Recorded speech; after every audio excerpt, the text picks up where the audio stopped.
Ladies and gentlemen, it's match day.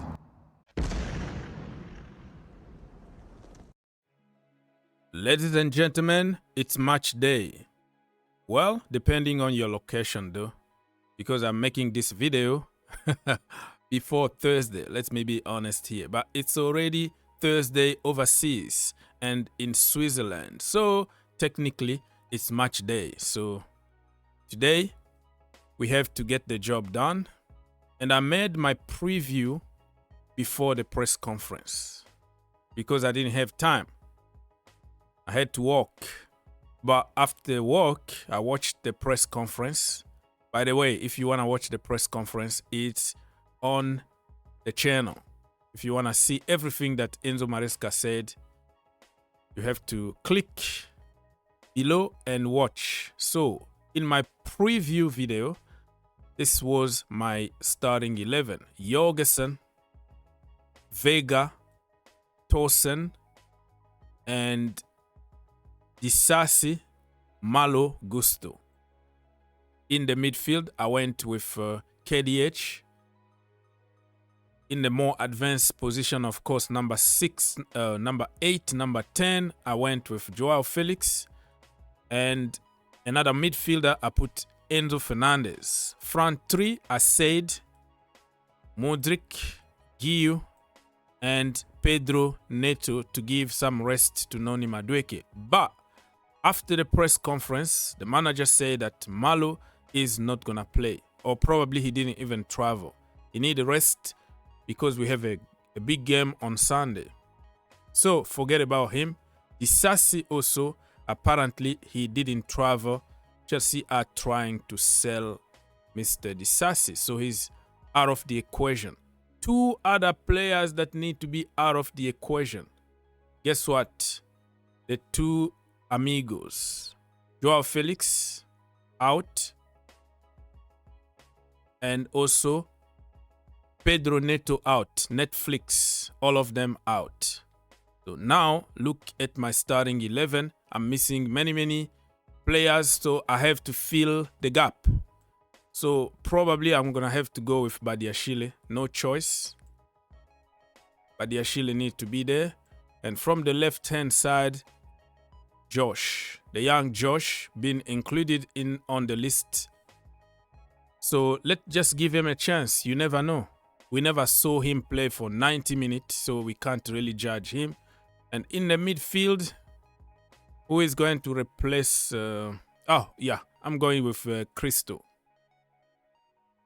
Cristo, I don't even know if he's going to play or we're going to keep him.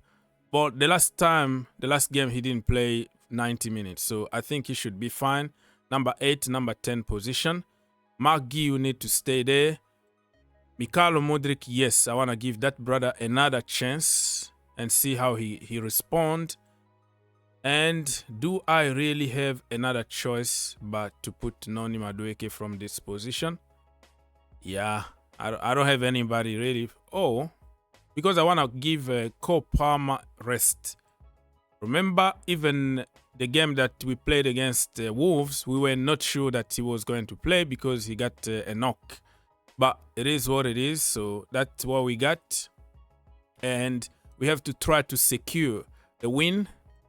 And then made changes. Still Chelsea to win 3-1 in my humble opinion. We're going to concede because we have a very slow defense here. The only guy that I'm so excited about is Vega, man. I don't know, but I have a good feeling about that brother.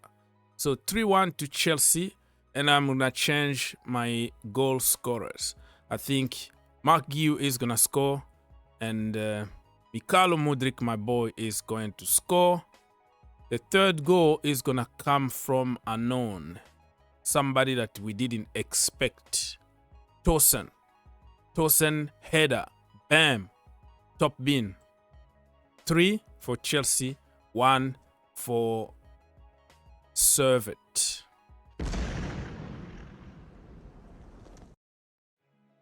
Let's now move to some headlines. As you all know, Operation Osimhen is happening at the moment. Everybody online want Chelsea to break the bank and bring Victor Osimhen. Not particularly my idea, but what do I have to lose by having Osimhen at Chelsea?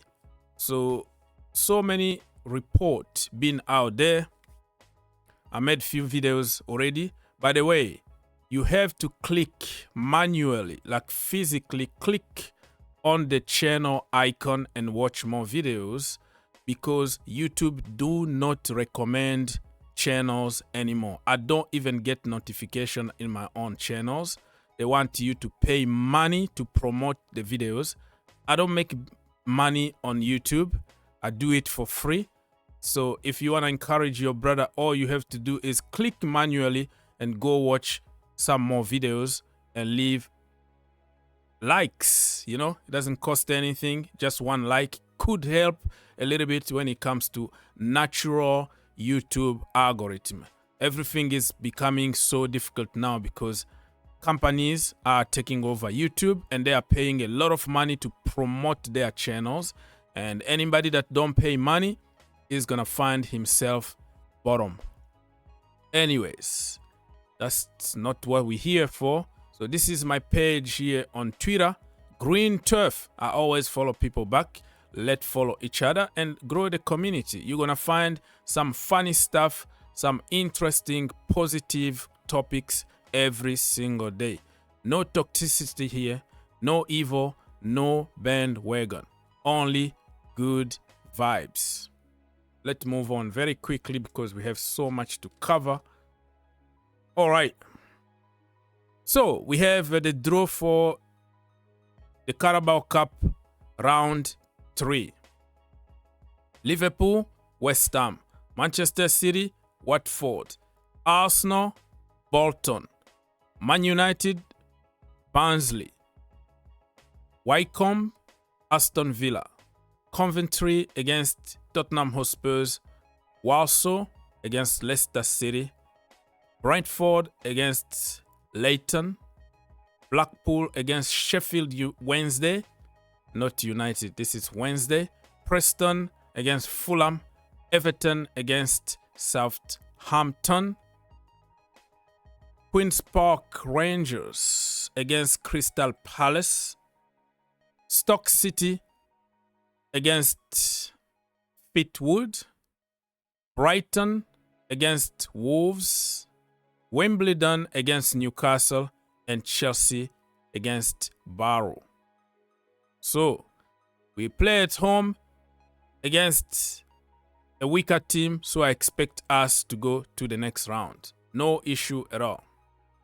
We go talk about transfer now. Chelsea have Tomás Araújo, or Araujo, whatever you want to pronounce his name, on their short list in case one defender leaves in the final days. No bid at this stage, but Araujo really appreciate it as per CNN Portugal. PSG want Araujo in case Milan Skriniar accept Al Nassr proposal. So, you know what is funny is a couple days ago, I was listening to a PSG podcast. They were discussing about him, and I got educated a lot because they gave so many details about this guy, how good he is on the ball, what is his strength and weaknesses. So I educated myself, not even knowing he was going to be linked with Chelsea. But I think PSG been linked with him for more than a month now. They've been talking about him almost every single day, but they are trying to get Skriniar out of the door. He's on 400k a week. They are pushing him out, but Skriniar is like, you're not gonna push me away. I'm gonna go on my terms. So let's wait and see what's gonna happen. I think PSG already, have an advantage over Chelsea when it comes to this kind of situations. He's going to play the Champions League. He's going to replace Skriniar and also potential replacement for Marquinhos. But keep an eye open on this one.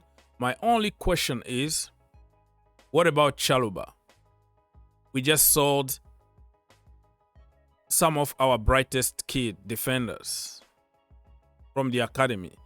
And some fake news told us yesterday that Chalobah could stay at Chelsea because he's appreciated by the whole team because of, his professionalism, and he's not talking and he's just being respectful to the club. So the club could sell Disasi and keep Chalobah. All that was fake news because the manager came out in his press conference and said, if you didn't go with us for preseason and you are not training with the first team now, you are not part of my team. So including Chalobah, he must leave or he will be playing in the academy waiting for an opportunity to leave Chelsea Football Club.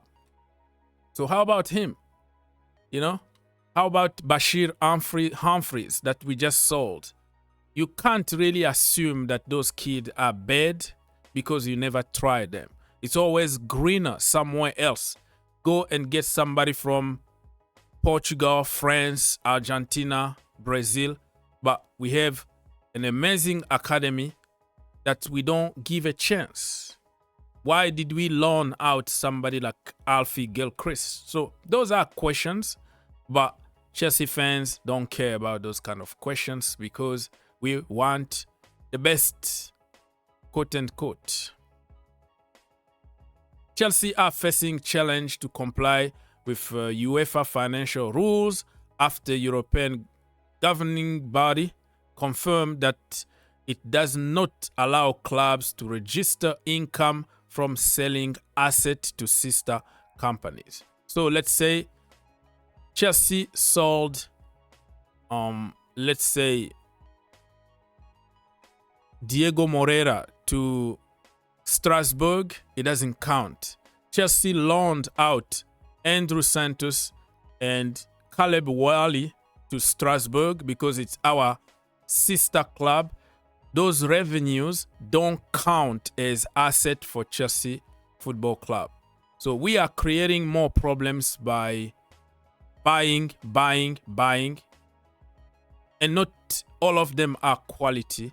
And then we find ourselves in the position where we have to sell our brightest kid to cover all those mistakes. So if we can stop for a while buying, we're not going to be in trouble with the financial fair play regulations.